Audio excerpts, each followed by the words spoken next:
How a train station tragedy threatens to bring down a hardline European president. On the first day of November, Aleksandar Matkovic was running late for a train. He was traveling from Novi Sad in the north of Serbia to its capital Belgrade, where he works as an economic historian. When he got to the station, he witnessed a scene of horror that has rocked the country to this day.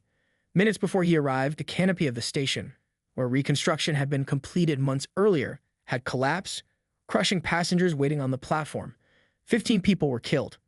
I stood there for about 2 or 3 hours just staring blankly at the space where the canopy was. The whole thing was so unrealistic, Matkovic told CNN. Shock soon turned to anger.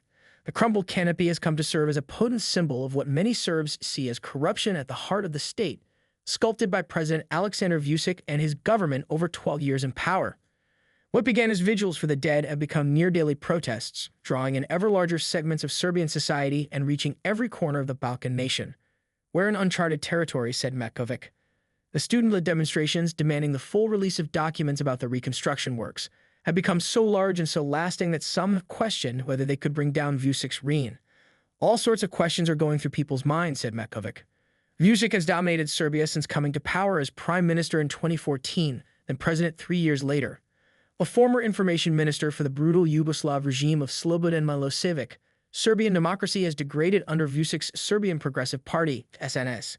Freedom House, which measures the strength of democracies, said Serbia declined from free to party-free in 2019, citing attacks on the media and concentration of power in the hands of the president. His regime is hard to categorize, analysts say. It is not as repressive as Alexander Lukashenko's Belarus, but neither as permissive as Viktor Orban's Hungary. Ivana Stratner, a fellow of the Foundation for the Defense of Democracies, said Vučić has made Serbia what Russia was like in the early 1990s, leaning towards a criminal, corrupt state with no rule of law. Still, his detractors praise him as a canny operator. In an increasingly multipolar world, countries such as Serbia, a regional powerhouse that the West has tried to prize away from its historic ally Russia, enjoy plenty of options. From Moscow, Serbia can stem the westward slide of other Balkan nations. For Europe, a huge proposed lithium mine could make it important for the green transition. For China, Serbia offers the chance to extend its influence through the Belt and Road Initiative.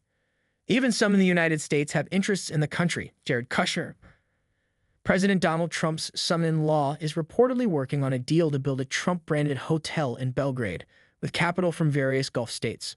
For Serbia, this transactional approach may not add up to a coherent ideology. It has sold weapons to Ukraine but refuses to join sanctions against Russia.